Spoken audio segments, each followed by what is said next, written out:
तमाम देखने वालों को मेरी तरफ से अस्सलाम वालेकुम। स्टूडेंट्स, उम्मीद है आप खैरियत से होंगे। स्टूडेंट्स, आज हम डिस्कस करेंगे चैप्टर नंबर 13 जो है उसके न्यूमेरिकल्स डिस्कस करेंगे। ऑलरेडी हम 3 चैप्टर्स के डिस्कस कर चुके हैं। तो इसका जो फर्स्ट प्रॉब्लम है वो क्या है?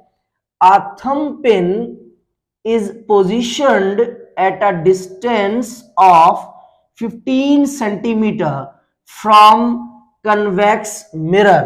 कह रहा है कि एक हमारे पास थंब पिन है जिसे हमने पोजीशन किया है, जिसे हमने रखा है, किसी फासले पे रखा है। कितना दूर रखा है? 15 सेंटीमीटर दूर रखा है। किससे दूर रखा है? कन्वेक्स मिरर से दूर रखा है ऑफ फोकल लेंथ। और इस कन्वेक्स मिरर की जो फोकल लेंथ है वो कितनी है? 20 सेंटीमीटर है। डिटरमाइन, मालूम करें, पोजीशन को मालूम करें, and nature of the image, और ये भी बताएं कि जो इमेज बनेगा उसकी नेचर क्या होगी। ठीक है, तो सबसे पहले यहां पर हमारे पास देखें क्या गिवन है? ऑब्जेक्ट डिस्टेंस गिवन है। ऑब्जेक्ट डिस्टेंस को हम जाहिर करते हैं P से। किससे जाहिर करते हैं? P से। और वो कितना है? 15 सेंटीमीटर। ये हमने रखा 15 सेंटीमीटर। उसके बाद जो दूसरी चीज हमारे पास गिवन है वो क्या गिवन है? कन्वेक्स लेंस की क्या गिवन है? फोकल लेंथ, और वो कितनी है? 20 सेंटीमीटर। मगर यहां पे देखें फोकल लेंथ मैंने नेगेटिव में रखी है।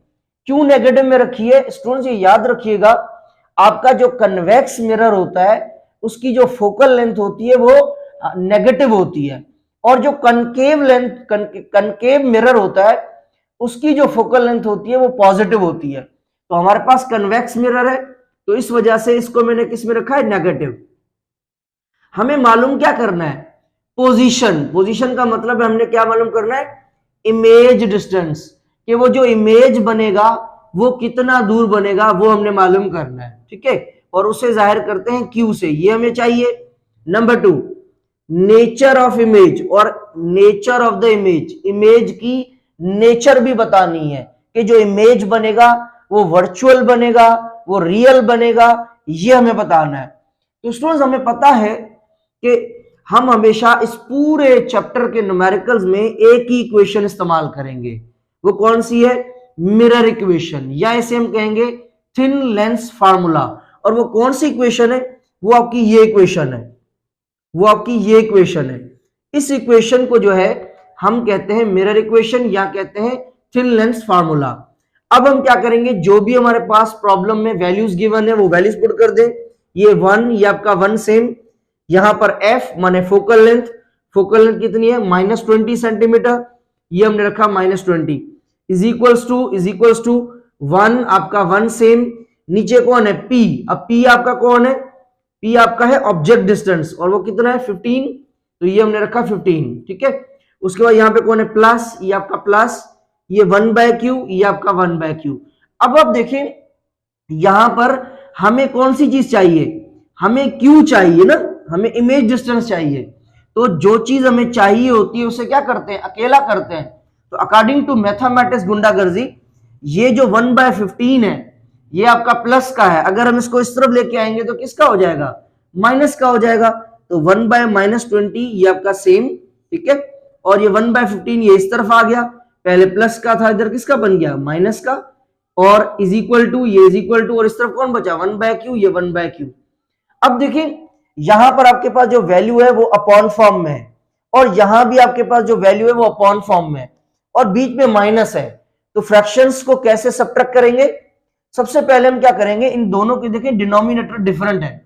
सबसे पहले नीचे वालों को आपस में मल्टीप्लाई, बजाय कि हम एलसीएम में जाएं बिल्कुल सिंपल तरीके से ऐसे करेंगे। दोनों के डिनोमिनेटर डिफरेंट, -20 को 15 से मल्टीप्लाई, अब हम क्या करेंगे? इसको इससे मल्टीप्लाई, 1 को 15 से मल्टीप्लाई, बीच में कौन है? माइनस, ये आपका बीच में आ गया माइनस। उसके बाद अब हमने क्या करना है? माइनस के 20 को किससे मल्टीप्लाई करना है? 1 के साथ। तो -20 को किससे मल्टीप्लाई? 1 के साथ। ठीक है, और इज इक्वल टू 1/q, ये is equal to 1/q same आ गया। ठीक है, 1 को 15 से मल्टीप्लाई, ये आ गया 15, ये माइनस, ये भी माइनस, माइनस माइनस प्लस 21 जा 20, और नीचे कौन है 20 मल्टीप्लाई बाय 15। तो जब हम 20 को 15 से मल्टीप्लाई करेंगे तो आएगा 300, और ये माइनस आपका सेम। अब 15 में अगर हम 20 को प्लस कर दें तो आपका आ जाएगा 35, और नीचे कौन है माइनस का 300। अब माइनस आप नीचे रखें या यहां पे रखें कोई मसला नहीं है, ठीक है। अब देखिए स्टूडेंट्स, हमें यहां पे चाहिए कौन, हमें क्यू चाहिए, 1/q नहीं चाहिए। तो ये भी अपॉन में, ये भी अपॉन में। अब हम क्या करेंगे कि ये जो पूरा हमारे पास जुमला है इसे हम रेसिप्रोकल कर देंगे, उलट कर देंगे। ऊपर वाली वैल्यू को नीचे लेके आएंगे और नीचे वाले को ऊपर लेके आ जाएंगे, या आप क्रॉस मल्टीप्लाई भी करके कर सकते हैं, कोई मसला नहीं। तो इस एक्सप्रेशन को, इस पूरे को हमने रेसिप्रोकल करना है। तो क्यू को ऊपर ले जाएंगे और 1 को नीचे लेके आ जाएंगे, तो क्या बन जाएगा रेसिप्रोकल द एक्सप्रेशन। ये क्या बन जाएगा हमारे पास, क्यू जब ऊपर चला गया 1 नीचे आ जाएगा। तो 1 नीचे लिखे या ना लिखे इससे कोई फर्क नहीं पड़ता। Is equal to sine same, यहां पर ये माइनस, ये आपका माइनस सेम। इस वैल्यू को भी रेसिप्रोकल करेंगे। अब ऐसा तो नहीं है कि इसको आपने रेसिप्रोकल किया है, उलट कर दिया है, तो इसको नहीं करेंगे। देयर इज नो एनी फरमाइशी प्रोग्राम, ये फरमाइशी प्रोग्राम नहीं है। अगर आप उलट करेंगे तो पूरी वैल्यू को करेंगे, ठीक है। अंडर रूट करेंगे तो पूरी वैल्यू का करेंगे, स्क्वायर करेंगे तो पूरी वैल्यू का करेंगे। भाई मैथमेटिक्स है, बराबरी करनी है। तो इसको उलट करें, 300 ऊपर आ जाएगा और 35 नीचे आ जाएगा। 300 ऊपर 35 नीचे, ठीक है। अब 300 को जब हम 35 के साथ डिवाइड करेंगे तो आपके पास जो इमेज डिस्टेंस आएगा वो आपका क्या आ जाएगा 8.57 सेंटीमीटर। ये वैल्यू किस में दी, सेंटीमीटर में, तो आपका आंसर भी किस में है, सेंटीमीटर में। मगर देखिए स्टूडेंट, यहां पे माइनस है, यहां भी माइनस। अब आप देखें इसमें एक बड़ी कॉमन सी चीज है कि आपका जो आंसर आया है वो आंसर आपका नेगेटिव आया है। जब आपका इमेज डिस्टेंस नेगेटिव आ जाए, जब आपका इमेज डिस्टेंस नेगेटिव आ जाए, इसका मतलब ये होगा कि आपकी जो इमेज की नेचर होगी, आपकी जो इमेज की नेचर होगी वो आपकी कौन सी होगी, वर्चुअल इमेज। अगर फर्ज करें यहां पे हमारा इमेज डिस्टेंस अगर पॉजिटिव आ जाता, अगर प्लस वाली वैल्यू आ जाती, तो हम कहते हमारा जो इमेज है वो वर्चुअल नहीं होगा, फिर होगा रियल इमेज। तो ये आपने छोटी सी बात जो है वो जहन नशीन करनी है, आपको काम आएगी। अब हम चलते हैं अपने नेक्स्ट प्रॉब्लम पर। अब स्टूडेंट्स हमारे पास जो नेक्स्ट प्रॉब्लम है वो नेक्स्ट प्रॉब्लम है an image of a specimen appears। एक स्पेसिमेन है जिसकी जो इमेज है वो अपीयर हो रही है। कितनी अपीयर हो रही है, 11.5 सेंटीमीटर बन रही है। एक स्पेसिमेन है जिसकी इमेज जो है वो कितनी बन रही है, इतनी बन रही है। अच्छा, कहां पे बन रही है, बिहाइंड आ कनकेव मिरर। कनकेव मिरर के बिहाइंड बन रही है। विद आ फोकल लेंथ, और उस कनकेव मिरर के अंदर जो फोकल लेंथ है वो आपकी इतनी है। Find the specimens distance from mirror. बताएं कि जो स्पेसिमेंस है वो कितने फासले पर है, किससे, मिरर से, ठीक है। तो सबसे पहले इमेज ऑफ स्पेसिमेन माने इमेज डिस्टेंस। अच्छा, इमेज डिस्टेंस मैंने लिखा है, और इमेज डिस्टेंस कहां पे बन रहा है, बिहाइंड बन रहा है। बिहाइंड कॉनकेव मिरर, तो उसे किससे जाहिर करते हैं, क्यू से, ठीक है। और कितना बन रहा है, 11.5 सेंटीमीटर। मगर मैंने यहां पे देखिए चीज अगर नोट करें, मैंने यहां पे माइनस की साइन रख दी है। क्यों भाई, क्योंकि बिहाइंड, जब भी आपका इमेज बिहाइंड बनेगा तो हम वहां पे क्या पुट करेंगे, नेगेटिव साइन पुट करेंगे, ठीक है। तो यहां पे बिहाइंड इमेज बन रहा है इसलिए मैंने नेगेटिव साइन रखी है। उसके बाद फोकल लेंथ, फोकल लेंथ कितनी गिवन है, फोकल लेंथ को एफ से शो करते हैं, कितनी है 13.5 सेंटीमीटर, 13.5 सेंटीमीटर, ठीक है। मगर इसको मैंने पॉजिटिव रखा है, हालांकि थी भी पॉजिटिव, मगर ये याद रखें कि आपका जो कॉनकेव मिरर होता है उसका जो फोकस होता है वो क्या होता है, पॉजिटिव होता है।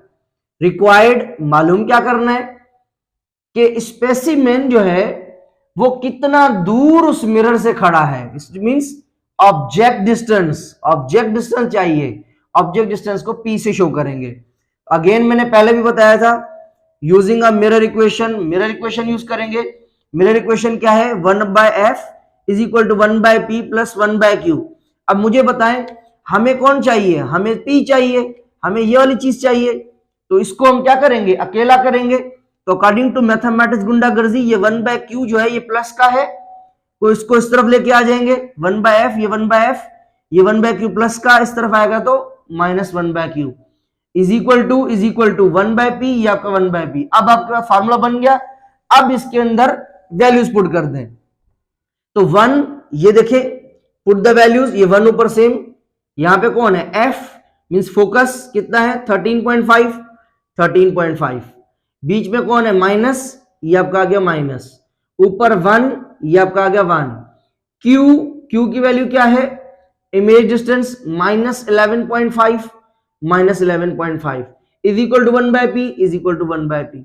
अब देखिए इन दोनों के जो डिनोमिनेटर है वो भी क्या है, डिफरेंट है, तो इन दोनों को हम आपस में क्या करेंगे, मल्टीप्लाई, इन दोनों को आपस में मल्टीप्लाई, और फिर क्या करेंगे बाय काइमलिशा मल्टीप्लीकेशन, क्रॉस मल्टीप्लीकेशन, इस वैल्यू को इस वैल्यू से मल्टीप्लाई, 1 को इससे मल्टीप्लाई, बीच में माइनस, ये आपकी माइनस, ठीक है, ओके जी। अब क्या करना है, इस वैल्यू को इस वैल्यू के साथ मल्टीप्लाई, मींस 13.5 को 1 से मल्टीप्लाई, 13.5 को 1 से मल्टीप्लाई, ठीक है, ओके जी। अब जब हम 1 को 11.5 से मल्टीप्लाई करेंगे तो 1 से जो भी चीज मल्टीप्लाई होती है वैल्यू सेम आती है, ये सेम आ गया, बीच में माइनस, ये माइनस, इसी को दोबारा 1 से, ये भी सेम आ जाएगा, और 13.5 को जब हम माइनस के 11.5 माइनस वो सेम आ जाएगी, 13.5 को 11.5 से मल्टीप्लाई तो आपका आंसर ही आ जाएगा, ठीक है, ओके जी। अब आप देखें ऊपर ये वैल्यू भी माइनस की है और ये भी वैल्यू माइनस की है, माइनस का 11.5 और माइनस का 13.5 कितने हो गए, माइनस के 25, कितने हो जाएंगे, माइनस के 25 हो जाएंगे, ठीक है, ओके जी। अब देखिए यहां पर आपके पास 1/p की क्या वैल्यू आई है, ये 1/p, ये 1/p सेम, इन दोनों को माइनस 11.5 इन दोनों को हमने प्लस किया, माइनस का 11.5 माइनस का 13.5 हो गया माइनस का 25, नीचे वाली वैल्यू आपकी सेम, ये माइनस और ये माइनस क्या हो गया, कैंसिल, बाकी आपके पास बचा 1/p is equal to 25 by ये वैल्यू। अब मुझे बताएं कि हमें कौन चाहिए, हमें तो p चाहिए, हमें p चाहिए ना, ओके जी। तो क्या करेंगे, इस जुमले को, ये पूरा जो एक्सप्रेशन मिला हुआ है इस पूरे को हम क्या कर देंगे, रेसिप्रोकल, उलट कर देंगे, नीचे वाले को ऊपर ले जाए, ऊपर वाले को नीचे ले आए, तो p ऊपर चला जाएगा 1 नीचे, तो देखें p सेम 1 नीचे आ जाएगा, 1 नीचे हम रखते नहीं है, ठीक है, अगर रखें तो गुनाह भी नहीं है। इस वैल्यू को भी उलट करें, नीचे वाली वैल्यू ऊपर चली जाएगी और ऊपर वाली वैल्यू नीचे आ जाएगी, तो देखें नीचे वैल्यू ऊपर, ऊपर वाली वैल्यू नीचे, ये आ गया, ठीक है। अब इन दोनों को जब हम आपस में डिवाइड करेंगे तो आपका जो ऑब्जेक्ट डिस्टेंस आ जाएगा, ऑब्जेक्ट डिस्टेंस मींस p, आपका जो ऑब्जेक्ट डिस्टेंस आएगा वो आएगा 6.21 सेंटीमीटर। इसका मतलब वो जो बंदा था वो कॉनकेव मिरर के बिहाइंड तो खड़ा था, वो कितने फासले पे खड़ा था, 6.21 सेंटीमीटर कॉनकेव मिरर से दूर खड़ा हुआ था, ठीक है। उम्मीद करता हूं ये समझ में आ गया होगा। चलते हैं नेक्स्ट प्रॉब्लम पर। अब स्टूडेंट्स जो हमारे पास थर्ड प्रॉब्लम है वो है अ convex mirror used for rear view. एक कन्वेक्स मिरर है जिसे इस्तेमाल किया जा रहा है रेयर व्यू के लिए। रेयर व्यू मतलब जो गाड़ियों के अंदर साइडों के अंदर शीशे होते हैं उन्हें कहते हैं। ऑन एन ऑटोमोबाइल, और वो ऑटोमोबाइल में लगा हुआ है, हैज अ रेडियस, और उसका जो रेडियस ऑफ कर्वेचर है उस जो कन्वेक्स मिरर का जो रेडियस ऑफ कर्वेचर है वो है 4.00 मीटर। इफ अ बस इज लोकेटेड, एक बस है और वो खड़ी हुई है, और वो कितने डिस्टेंस पे खड़ी हुई है? 5.00 मीटर पर खड़ी हुई है from this mirror, convex mirror से इतने डिस्टेंस पे वो खड़ी हुई है। तो आप ये बताएं, फाइंड द इमेज पोजीशन, बताएं कि उस रेयर व्यू के अंदर जो बस उससे 5.00 मीटर दूर खड़ी हुई है, उसके अंदर जो इमेज बनेगा उसका डिस्टेंस कितना होगा, और उसकी नेचर भी बताएं कि जो इमेज बनेगा वो कौन सा बनेगा, रियल बनेगा या वर्चुअल बनेगा, और उसकी आप साइज भी बताएं। ठीक है, तो सबसे पहले हमें क्या गिवन है? Radius of curvature. तो रेडियस ऑफ कर्वेचर कितना है? 4.00 मीटर। उसे हम कैपिटल आर से शो करेंगे और है वो 4 मीटर। दूसरी चीज हमें कौन सी चीज गिवन है? 5.00। ये जो है हमारे पास, ये चीज कौन है? ऑब्जेक्ट डिस्टेंस है। 5.00 मींस 5। ठीक है, ऑब्जेक्ट डिस्टेंस को हम पी से शो करते हैं और वो कितना है? 5 सेंटीमीटर। ठीक है, ओके जी। अब हमें क्या क्या चाहिए? तो पहले मैंने बताया इमेज डिस्टेंस चाहिए, इमेज पोजीशन चाहिए, उसको हम किससे शो करते हैं? क्यू से। एक चीज हमें ये चाहिए। नंबर 2, और हमें क्या चाहिए? उसी इमेज की नेचर चाहिए, और हमें क्या चाहिए? उसकी साइज चाहिए। ठीक है, तो सबसे पहले एक इंपॉर्टेंट पॉइंट याद रखिएगा, focus is always half of radius of curvature. कह रहा है कि जो आपका कन्वेक्स मिरर है, इसका जो फोकस होता है, या जो फोकस होता है वो हमेशा आधा होता है। फोकस हमेशा आधा होता है। किसका आधा होता है? रेडियस ऑफ कर्वेचर का। ठीक है, तो मुझे बताया रेडियस ऑफ कर्वेचर यहां पे कितना है? 4 मीटर है। तो जो फोकस होगा वो इसका क्या होगा? आधा। तो 4 का आधा क्या होगा? 2। या फिर आप मालूम भी कर सकते हैं, देखिए मैंने फोकस लिखा है 2, आप मालूम अगर करना चाहे तो भी कर सकते हैं। तो कैसे मालूम करेंगे? F is equal to R/2। ये F आपका सेम R की वैल्यू क्या है? रेडियस ऑफ कर्वेचर की 4, ये आ गया 4, नीचे 2, ये 2, 2 1 जा 2, 2 2 जा 4, तो ऊपर कौन बचा? 2। तो फोकस आपके पास आ गया 2। ठीक है, अब एक और बात, इफ मिरर इज कन्वेक्स, अगर आपका मिरर कन्वेक्स होता है, तो ये पहले प्रॉब्लम में भी हमने कहा था कि अगर कोई मिरर कन्वेक्स होगा तो उसका जो फोकस होगा, उसका जो फोकल लेंथ होगी, वो फोकल लेंथ क्या होगी? वो हम नेगेटिव लेंगे। वो हम क्या लेंगे? नेगेटिव लेंगे। ठीक है, और उसका जो इमेज होगा वो भी हम क्या लेंगे? वो भी हम नेगेटिव लेंगे। ये पॉइंट आपने याद रखनी है। तो अब हमें कौन चाहिए? हमें सबसे पहले क्या मालूम करना है? Q means image distance. तो वही हम यूज करेंगे मिरर इक्वेशन। मिरर इक्वेशन क्या है? 1/f is equal to 1/p plus 1/q।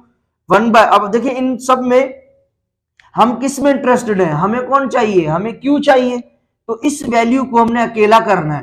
तो ये 1/p जो है ये प्लस का है, अगर इस तरफ आएगा तो क्या करेगा? माइनस 1/f सेम, और ये प्लस का इस तरफ आया तो minus 1/p is equal to ये 1/q, ये 1/q। अब पुट द वैल्यूज, इसके अंदर वैल्यूज पुट करें, जो f की वैल्यू है f की वैल्यू पुट करें, जो p की वैल्यू है p की वैल्यू पुट करें। तो ये 1, ये आपका 1 सेम, नीचे कौन है? f। तो f आपके पास क्या है? Focal length. आपके पास फोकल लेंथ तो 2 है, मगर ये 2 पॉजिटिव है। तो मैंने कहा था ना कि अगर मिरर कन्वेक्स होगा तो फोकल लेंथ उसकी क्या लेंगे? नेगेटिव, -2 लेंगे। तो ये -2। ठीक है, बीच में क्या है? माइनस, ये आपका क्या? माइनस, ये 1, ये आपका 1, p। अब p आपके पास कौन है? p आपके पास चेक करें कौन है? ऑब्जेक्ट डिस्टेंस, वो क्या है? 5। तो नीचे देखें 5 इज इक्वल टू 1/q। अब देखिए इन दोनों की जो डिनोमिनेटर्स हैं वो मुख्तलिफ हैं। तो सबसे पहले क्या करेंगे? नीचे वालों को आपस में मल्टीप्लाई, -2 को 5 से मल्टीप्लाई, -2 को 5 से मल्टीप्लाई, और उसके बाद क्रॉस मल्टीप्लीकेशन, इसको इसके साथ, 1 को 5 के साथ मल्टीप्लाई, बीच में माइनस, ये माइनस, और -2 को 1 से मल्टीप्लाई, -2 को 1 से multiply. Is equal to 1/q, ये 1/q। अब 1 को अगर हम 5 से मल्टीप्लाई करेंगे कौन आएगा 5, ये माइनस और ये माइनस, माइनस माइनस प्लस 2 1 जा 2 और ये 2 5 जा 10, मगर माइनस है, माइनस सेम, 2 को 5 से ये 10 आ गया।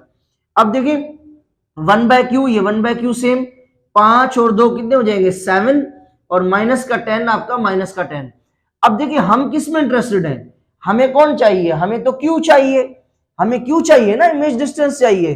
तो हम क्या करेंगे, इसी ये जो हमारे पास आंसर आया है इसी को हम क्या करेंगे रेसिप्रोकल कर देंगे, उलट कर देंगे, उल्टा कर देंगे। q ऊपर चला जाएगा 1 नीचे, तो पूरे एक्सप्रेशन को उल्टा कर दें, q ऊपर, तो ये आपके पास जो है जब हम इसको रेसिप्रोकल करेंगे तो आपके पास क्या आएगा, q जब ऊपर आ जाएगा ये q ऊपर, 1 नीचे आ जाएगा, 1 लिखेंगे नहीं, और ऊपर माइनस का 10 ऊपर 7 नीचे, माइनस का 10 ऊपर 7 नीचे, ठीक है। तो अब हम क्या करेंगे 10 को 7 से डिवाइड, जब 10 को 7 से डिवाइड करेंगे तो आप, और ये माइनस आपकी सेम, तो जब 10 को 7 से डिवाइड किया आंसर आया 1.42। अब देखिए आपका जो इमेज डिस्टेंस आया है, आपका जो इमेज डिस्टेंस आया है वो क्या है, नेगेटिव आया है।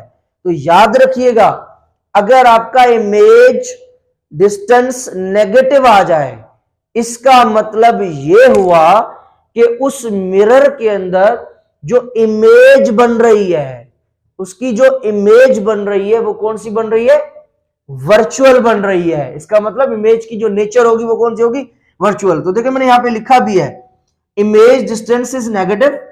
अगर आपके इमेज का डिस्टेंस नेगेटिव होगा तो फिर जो नेचर ऑफ द इमेज होगी, जो इमेज की नेचर होगी वो कौन सी होगी, वर्चुअल हो जाएगी। अब हमें देखिए, अब ये हमने दो चीजें मालूम कर ली, अब हम किस में इंटरेस्टेड है, अब हम साइज में इंटरेस्टेड है। तो साइज कैसे मालूम करेंगे, नाउ साइज या आप ये भी कह सकते हैं मैग्निफिकेशन। किसी चीज को असल हालत से बड़ा करके देखने को हम मैग्निफिकेशन कहते हैं या फिर साइज भी कहते हैं, ठीक है। तो मैग्निफिकेशन का फार्मूला क्या होता है, m is equal to q upon p. जब हम इमेज डिस्टेंस और ऑब्जेक्ट डिस्टेंस, इमेज डिस्टेंस और ऑब्जेक्ट डिस्टेंस को डिवाइड करते हैं तो हमें साइज मिल जाती है। तो Q, अब देखिए इमेज डिस्टेंस क्या आया हमारे पास -1.42, ये आ गया -1.42, ठीक है। यहां पे माइनस लगा देते हैं, मैंने माइनस जल्दी में नहीं लगाई, ठीक है। तो -1.42 और ये P, आपके पास P जो है ऑब्जेक्ट डिस्टेंस कितना है 5, ये नीचे 5 रखा, दोनों को डिवाइड करें तो आपके पास जो आंसर आया वो आंसर किस में आएगा, माइनस में आएगा ना आंसर आपका, ठीक है। तो आपकी जो साइज आ गई वो आई है -0.284। तो इसका मतलब ये हुआ, याद रखिएगा, अब एक मैं पॉइंट बता रहा हूं ये आप ध्यान में रखिएगा, ठीक है। अगर आपके साइज का आंसर 1 से छोटा आ जाए, 1 से छोटा आ जाए, इसका मतलब है कि आपकी जो इमेज है, इमेज की जो साइज है वो स्मॉलर होगी ऑब्जेक्ट से, ठीक है। और अगर आपके साइज का आंसर अगर 1 से बड़ा आएगा, इसका मतलब कि आपके जो ऑब्जेक्ट की जो साइज का जो इमेज होगा वो असल ऑब्जेक्ट से बड़ा होगा। तो यहां पे आंसर देखें 1 से छोटा आया है, तो इसका मतलब कि आपकी जो इमेज बना उसका जो साइज होगा वो क्या होगा, स्मॉलर देन ऑब्जेक्ट। अगर 1 से बड़ा होता, अगर फर्ज करें यहां पे आंसर 1 से बड़ा आ जाता तो इसका मतलब यह था greater than object, image object से बड़ा दिखेगा, ठीक है। तो उम्मीद करता हूं ये प्रॉब्लम जरूर समझ में आया होगा। अब हम चलते हैं नेक्स्ट प्रॉब्लम पर। स्टूडेंट्स, अब हम प्रॉब्लम नंबर 4 डिस्कस करेंगे।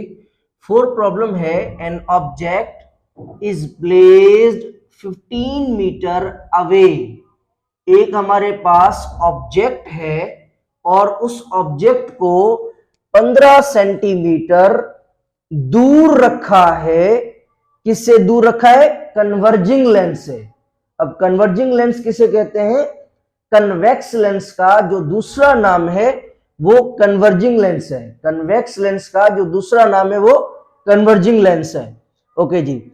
और उस कन्वर्जिंग लेंस की जो फोकल लेंथ है वो फोकल लेंथ कितनी है 10 सेंटीमीटर है, डिटरमाइन द पोजीशन, बताएं कि जो इमेज बनेगा वो कितना दूर बनेगा, साइज, और आप साइज भी बताएं कि साइज इमेज की कितनी होगी, एंड नेचर फॉर्म्ड, और आप ये भी बताएं कि जो इमेज बनेगा उसकी जो नेचर होगी वो क्या होगी। ठीक है, तो सबसे पहले हमारे पास क्या गिवन है, ऑब्जेक्ट डिस्टेंस। ऑब्जेक्ट डिस्टेंस को किससे शो करते हैं, P से शो करते हैं, और ऑब्जेक्ट डिस्टेंस कितना है, 15 सेंटीमीटर दूर है कन्वर्जिंग लेंस से, और उसकी जो फोकल लेंथ है वो फोकल लेंथ कितनी है, फोकल लेंथ को F से शो करते हैं, वो कितनी है, 10 सेंटीमीटर।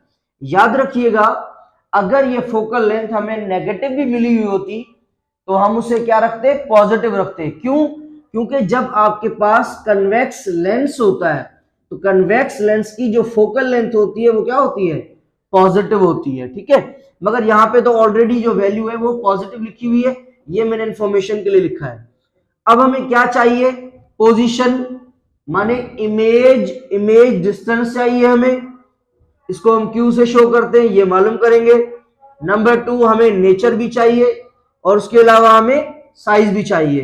तो स्टूडेंट सबसे पहले हमें जो है वो Q की वैल्यू फाइंड करनी है। तो Q की वैल्यू फाइंड करने के लिए यूजिंग लेंस फार्मूला यूज करेंगे, 1/f = 1/p + 1/q। अब मुझे आप बताएं कि हम किस में इंटरेस्टेड हैं, हमें Q चाहिए था, हमें Q चाहिए ना, तो Q मालूम करने के लिए इसका सबसे पहले फार्मूले को हम ठीक करेंगे, जो चीज चाहिए होती है उसे अकेला करते हैं। तो ये 1/p प्लस का है, इसको इस तरफ ले आएंगे, इसको हम इस तरफ ले आएंगे तो बन जाएगा 1/f सेम, और ये प्लस का है इस तरफ आएगा तो माइनस का, और ये 1/p ये 1/p सेम। ठीक है, अब इस तरफ क्या बचा, 1/q ये 1/q। अब पुट द वैल्यूज पुट कर दे, f की जगह f की वैल्यू, p की जगह p की वैल्यू। f तो f की वैल्यू कितनी है 10, और q की वैल्यू कितनी है 15, और बीच में क्या है माइनस, ये आपका माइनस, ये 1/q। अब देखिए इन दोनों के जो डिनोमिनेटर्स हैं, वो क्या है, डिफरेंट है। जब डिनोमिनेटर्स डिफरेंट होंगे तो नीचे वालों को आपस में मल्टीप्लाई, और इस वैल्यू को इससे मल्टीप्लाई, मींस 1 को 15 से माइनस, ये आपका माइनस सेम, और 10 को 1 के साथ।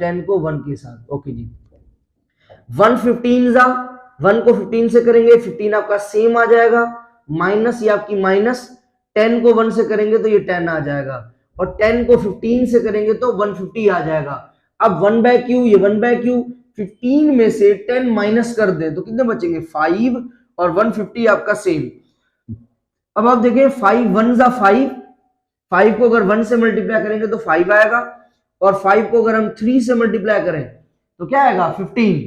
तो 1 ये 1 आपका सेम, ये नीचे 3 ये 3 सेम, बाकी यहाँ पे क्या बचा 0 ये 0 सेम। ठीक है, इसका मतलब 5 को जब 30 से मल्टीप्लाई करते हैं तो क्या आ जाता है 150। तो 1/30 = 1/q। मगर देखिए हमें 1/q नहीं चाहिए, हमें ओनली Q चाहिए। तो Q हम कब मिलेगा, जब इस जुमले को हम क्या कर दें, उलट कर दें, रेसिप्रोकल कर दें। तो इस जुमले को हम क्या करेंगे, रेसिप्रोकल द एक्सप्रेशन, उलट कर देंगे, 30 को ऊपर 1 को नीचे, Q को ऊपर 1 को नीचे, तो उल्टा करेंगे तो Q/1, 1 नीचे लिखते नहीं है, 30 ऊपर आ जाएगा, 30 ऊपर आ गया, और 1 नीचे 1 लिखते नहीं है, तो हमारे पास जो Q की वैल्यू आ गई, इमेज का जो डिस्टेंस आ गया वो आपके पास आ गया 30 सेंटीमीटर। इसका मतलब है अगर कोई ऑब्जेक्ट कन्वर्जिंग लेंस से 15 सेंटीमीटर दूर होगा तो उसका जो इमेज का डिस्टेंस होगा वो 30 होगा। ठीक है, ओके जी। उसके बाद अब हमें और कौन सी चीज चाहिए, अब हमें कौन सी चीज चाहिए, नेचर मालूम करनी है।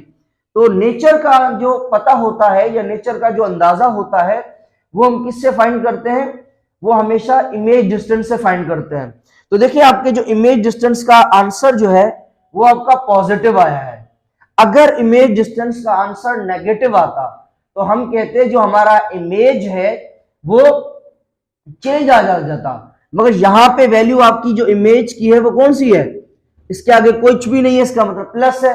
तो जब भी इमेज डिस्टेंस, अगर लेंस, कौन से लेंस की बात हो रही हो, कन्वर्जिंग की, कन्वेक्स की, और इमेज डिस्टेंस आपका अगर पॉजिटिव आ जाए तो इसका मतलब है if the image distance is positive, अगर आपका इमेज डिस्टेंस पॉजिटिव आ जाएगा, so the nature of the image, जो इमेज की नेचर होगी वो कौन सी हो जाएगी, वो रियल आएगी। ठीक है, ये हमें याद करना है। तो अब हमारी जो है नेचर भी हो गई। अब हमारी कौन सी चीज बची है, अब हमारी ये चीज बची है साइज। अब साइज चाहिए, तो साइज को मालूम करने के लिए मैग्निफिकेशन का फार्मूला क्या है, m is equal to q upon p. तो Q, अब देखें Q की क्या वैल्यू आई है हमारी, इमेज डिस्टेंस 30 या क्या 30, नीचे P मींस ऑब्जेक्ट डिस्टेंस कितना है 15, ये 15। अब 15 1 जा 15 को अगर 2 से करेंगे तो क्या आएगा 30, तो आपके पास आंसर क्या आ गया 2। ठीक है, तो अब आप आंसर को थोड़ा देखें। अगर आपका, मैंने ये पहले भी एक प्रॉब्लम में बताया था कि जब आपकी साइज 1 से, अगर साइज का जवाब 1 से बड़ा जाए तो इसका मतलब है कि आपका जो इमेज होगा वो असल हालत से बड़ा आएगा, और अगर आंसर आपका साइज का 1 से छोटा आता है इसका मतलब असल इमेज से जो तस्वीर आएगी वो क्या होगी, छोटी होगी। वह यहाँ पे देखें इमेज डिस्टेंस आंसर क्या है 2 आया है, और 2 1 से क्या है, बड़ा है। तो और वैसे 2 का क्या मतलब होता है, डबल, तो इसका मतलब डबल देन ऑब्जेक्ट से जो इमेज होगा वो क्या हो जाएगा, डबल हो जाएगा, दुगना हो जाएगा। ठीक है, उम्मीद करता हूं ये प्रॉब्लम समझ में आ गया होगा। चलते हैं अपने नेक्स्ट प्रॉब्लम पर। अब स्टूडेंट्स हमारे पास जो 5 नंबर प्रॉब्लम है वो क्या है, अ कनकेव लेंस। अब यहां पे देखें कनकेव लेंस है। अब कनकेव लेंस को हम जो दूसरा नाम देते हैं वो कहते हैं डाइवर्जिंग लेंस। क्या कहते हैं, डाइवर्जिंग लेंस।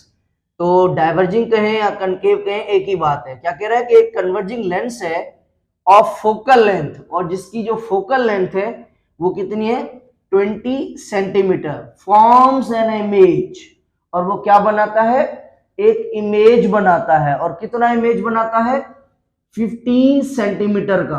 कितना इमेज बनाता है 15 सेंटीमीटर का। फ्रॉम द लेंस से डिटरमाइन, बताएं कि ये जो कनकेव लेंस है या ये जो डाइवर्जिंग लेंस है, पावर, इसकी पावर कितनी है, आल्सो हाउ फार, कितना दूर, इज द ऑब्जेक्ट कितना दूर पोजीशन है, पड़ा हुआ है, फ्रॉम लेंस से। ओके जी, तो एक बात याद रखिएगा, ये नोट बड़ा कीमती है, 5 करोड़ रुपए का नोट है। इफ लेंस इज कॉन्केव, अगर आपका लेंस कॉन्केव होगा, डाइवर्जिंग होगा, तो फिर जो इमेज होगा वो हमेशा वर्चुअल होगा, और उसकी जो फोकल लेंथ होगी, उसका जो इमेज डिस्टेंस होगा, और उसकी जो पावर होगी वो हमेशा क्या होगी, नेगेटिव होगी। चाहे प्रॉब्लम में पॉजिटिव दी हुई हो, मगर हम उसे कैसे यूज करेंगे, नेगेटिव यूज करेंगे। ठीक है, ओके जी। तो ये कॉन्केव लेंस के लिए ये अहम बातें याद करनी है। तो सबसे पहले फोकल लेंथ कितनी है 20 सेंटीमीटर, मगर 20 पॉजिटिव है, तो इस नोट की वजह से इसे क्या रखेंगे, नेगेटिव।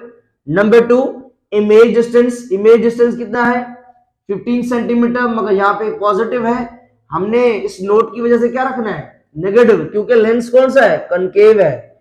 हमें क्या चाहिए, ऑब्जेक्ट डिस्टेंस चाहिए, ऑब्जेक्ट डिस्टेंस को P से शो करेंगे, मालूम करना है। पावर ऑफ द लेंस की पावर भी मालूम करनी है। तो सबसे पहले हम मालूम करेंगे कि हमारा जो QP होगा वो क्या होगा। ठीक है, तो यूजिंग लेंस फार्मूला क्या है, 1/P is equal to 1/F is equal to 1/P plus 1/Q। अब हम किस में इंटरेस्टेड है, हमें कौन चाहिए, हमें तो Q चाहिए। ठीक है, हमें Q चाहिए, P चाहिए, P चाहिए, तो हमें क्या करना है, इसको अकेला करना है। तो इसके साथ कौन है 1/Q, तो अकॉर्डिंग टू मैथमेटिक्स गुंडागर्दी ये प्लस का है, अगर इस तरफ आ जाएगा तो किसका बन जाएगा, माइनस का, 1/F, ये इस तरफ आया माइनस का बन गया, इक्वल साइन 1/P बचा, ये 1/P। ठीक है, ओके जी। अब इसके अंदर वैल्यूज पुट कर दें, 1F फोकल लेंथ कितनी है -20, ओके, माइनस ये माइनस ये 1, ये आपका 1, P और Q की वैल्यू क्या है -15 इज इक्वल टू 1/P, ये 1/P। अब देखिए इन दोनों के जो डिनोमिनेटर्स हैं, इन दोनों के जो डिनोमिनेटर्स हैं वो क्या है, डिफरेंट है। तो नीचे वालों को आपस में क्या कर देंगे, हम मल्टीप्लाई करेंगे, बजाय एलसीएम के इन दोनों को हम क्या करेंगे, मल्टीप्लाई, और उसके बाद इसको इससे मल्टीप्लाई। तो -20 को -15 से मल्टीप्लाई, -20 को -15 से मल्टीप्लाई, उसके बाद 1 को -15 से, 1 को -15 से, बीच में माइनस, ये आपके आगे माइनस, ठीक है। उसके बाद कौन है 1/15, अब इसको इससे मल्टीप्लाई, 1 को मल्टीप्लाई किससे, -20 से, -20 मल्टीप्लाई बाय 1 या 1 मल्टीप्लाई बाय -20, एक ही बात है। अब 1 को -15 से मल्टीप्लाई, जब हम 1 को -15 से मल्टीप्लाई करेंगे तो क्या आएगा, -15। अब यहां पे माइनस है, यहां भी माइनस, माइनस माइनस प्लस, 20 1 जा 20, और माइनस है यहां भी माइनस, तो माइनस माइनस प्लस, और 20 को 15 से 300। अब देखिए यहां पर -15 है और यहां पे प्लस 20, तो जब डिफरेंट साइंस होती हैं हम क्या करते हैं, माइनस करते हैं। तो 20 में से +20 में से -15 चले गए, तो कितने बचे, +5 बचेंगे। क्यों, बड़ी वैल्यू किसकी है, प्लस की, 5 बचा, और ये 300 आपका सेम। अब मुझे बताएं हमें इसमें से कौन चाहिए, हमें P चाहिए। तो इस पूरे जुमले को हमें क्या करना है, रेसिप्रोकल उलट कर दें, P को ऊपर 1 को नीचे, P को ऊपर 1 को नीचे, 300 को ऊपर 5 को नीचे, 300 को ऊपर 5 को नीचे, 1 नीचे लिखते नहीं है, P, ये आपका P सेम, P कौन है, ऑब्जेक्ट डिस्टेंस, ठीक है। अब आप टेबल लगाएं, 5 1 जा 5, 5 6 जा 30, और ये 0 का 0 सेम, तो आंसर क्या आया, 60 सेंटीमीटर। तो आपका जो ऑब्जेक्ट डिस्टेंस होगा कनकेव लेंस से डाइवर्जिंग लेंस से, वो कितना दूर होगा, 60 सेंटीमीटर होगा। अब हमें कौन चाहिए, पावर चाहिए। अब पावर का फार्मूला क्या है, पावर ऑफ द लेंस का फार्मूला क्या है, P is equal to 1/f, P is equal to 1/f। मगर हम सबसे पहले देखें हमारे पास जो वैल्यू है वो सारी सेंटीमीटर में है, तो हम इसे किस में मालूम करेंगे, मीटर में मालूम करेंगे, ठीक है, इसमें करेंगे मीटर में। तो मुझे सबसे पहले बताएं कि आपके पास जो फोकल लेंथ है, आपके पास जो फोकल लेंथ है वो कितनी है, 20, यहां पे देख लें आप, फोकल लेंथ कितनी है 20, ये 20 सेम। अब सेंटीमीटर में है, इसे अगर मीटर में लाएंगे तो क्या करेंगे, 100 से डिवाइड कर देंगे। तो जब 20 को 100 से डिवाइड करेंगे तो आपके पास आंसर आएगा 0.2 मीटर। तो देखिए मीटर में कन्वर्ट हो गया, मीटर में कन्वर्ट हो गया। अब हम पावर चाहिए तो पावर के फार्मूले में पुट कर दें वैल्यू, P, ये P इज इक्वल टू 1, ये आपका 1, ठीक है, ओके जी। तो ये P इज इक्वल टू 1, ये आपका 1, F इन मीटर, तो कितना है मीटर में 0.2, ये आपका आ गया 0.2। मगर देखें इसके आगे मैंने माइनस रखी है, तो आप सोच रहे हैं माइनस कहां से आई, तो देखें नोट देख लें, फोकल लेंथ क्या होगी, नेगेटिव, इस वजह से माइनस रखी है। तो 1 को जब इससे डिवाइड करेंगे तो आपके पास आंसर आएगा -5। और याद रखिएगा लेंस की जो पावर होती है हम उसे किस में मेजर करते हैं, डायोप्टर में मेजर करते हैं, ठीक है, डायोप्टर एक यूनिट है, सही है, ओके जी। तो देखिए पावर भी नेगेटिव में, उसके बाद आप दूसरी चीजें देखें, फोकल लेंथ भी, और आपके पास जो इमेज डिस्टेंस है वो भी, वो तीनों देखें आपके किस में आ गए, नेगेटिव में आ गए। उम्मीद करता हूं ये प्रॉब्लम जरूर समझ में आया होगा। चलते हैं नेक्स्ट प्रॉब्लम पर। अब स्टूडेंट्स हमारे पास जो 6th प्रॉब्लम है वो क्या है, the angle of incidence for a ray of light from air to water. कह रहा है कि लाइट की रेज हैं, लाइट की रेज हैं, लाइट की शुआएं हैं जो एयर से किस में आ रही हैं, वाटर में आ रही हैं, ठीक है। और वो जो आ रही हैं, इंसिडेंट मींस आना, ठीक है। तो लाइट की जो रेज हैं वो एयर से वाटर में आ रही हैं। इंटरफेस इज, और उनकी जो एंगल है वो कितनी है, 40 degree. If the ray travels, और वो जो रेज हैं ट्रेवल कर रही हैं थ्रू वाटर, कितनी रिफ्रैक्टिव इंडेक्स के साथ, इतनी रिफ्रैक्टिव इंडेक्स के साथ वो रेज ट्रैवल कर रही हैं पानी में। Calculate the angle of refraction, बताएं कि उनके रिफ्रैक्शन करने की जो एंगल होगी वो क्या होगी। तो सबसे पहले हमें क्या मिला हुआ है, सबसे पहले देखें एंगल ऑफ इंसिडेंस, तो एंगल ऑफ इंसिडेंस कितनी है 40 डिग्री। एंगल ऑफ इंसिडेंस, ये साइन जो है ये किसकी है, एंगल की। एंगल आई मींस इंसिडेंस, कितनी एंगल है 40 डिग्री। नंबर 2 रिफ्रैक्टिव इंडेक्स, और वो रिफ्रैक्टिव इंडेक्स कितना है 1.33। रिफ्रैक्टिव इंडेक्स को हम जाहिर करते हैं इस साइन से, और इस साइन को हम कहते हैं ईटा, और ये एक लैटिन वर्ड है, ठीक है। और कितना रिफ्रैक्टिव इंडेक्स है 1.33, मगर आगे देखें कोई मीटर कुछ ऐसा कोई यूनिट वगैरह नहीं लिखा, तो याद रखिएगा रिफ्रैक्टिव इंडेक्स का कोई यूनिट नहीं होता।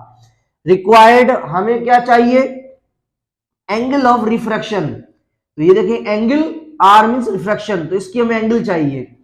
तो हमें पता है कि जो रिफ्रैक्टिव इंडेक्स होता है, refractive index is equal to sine angle of incidence divide by sine angle of refraction. अब देखिए हमें कौन चाहिए, हमें किसकी जरूरत है, तो हम कहेंगे हमें जरूरत है नीचे वाले की, आर की जरूरत है, एंगल ऑफ रिफ्रैक्शन की जरूरत है। तो हम क्या करेंगे, यहां हम बाय क्रॉस मल्टीप्लीकेशन करेंगे, या फिर बिल्कुल सिंपल इस वाली चीज को हम इधर लेके आ जाएंगे और इधर वाली चीज को इधर ले आएंगे, ठीक है। मगर अगर आप क्रॉस मल्टीप्लाई करेंगे तब भी वही चीज हो जाएगी। तो देखिए इन तीनों में से हमें जरूरत किसकी है, इसकी जरूरत है, ठीक है। तो इस चीज को हम इधर लिखेंगे और इधर वाले को इधर लिखेंगे। तो देखिए ये चीज जो है ये यहां पे आ गई, ये देखें, और ये वाली चीज ईटा, ठीक है, एंगल ऑफ रिफ्रैक्शन और एंगल ऑफ रिफ्रैक्टिव इंडेक्स, वो देखिए वो चीज हमारी क्या है, वो सेम की सेम आपकी यहां पे आ गई, ठीक है। ओके जी, इसको इधर लेके आए, इसको इधर लेके आए। अब हमारे पास बिल्कुल सिंपल है, जस्ट क्या करेंगे वैल्यूज पुट कर देंगे। तो साइन एंगल ऑफ रिफ्रैक्शन, ये आपके पास साइन एंगल ऑफ रिफ्रैक्शन, ऊपर क्या है साइन एंगल ऑफ इंसिडेंस कितना है 40 डिग्री, ये हमने रखा ऊपर 40 डिग्री, ठीक है। डिवाइड, ये आपका डिवाइड, और नीचे क्या है हमारे पास रिफ्रैक्टिव इंडेक्स है, किसके बराबर है 1.33, ये नीचे रखा 1.33, ठीक है।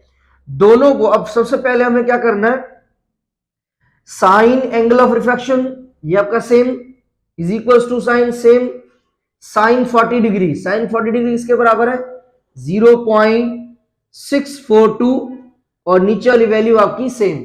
अब इन दोनों को हम डिवाइड करेंगे तो हमारे पास आंसर आएगा 0.482।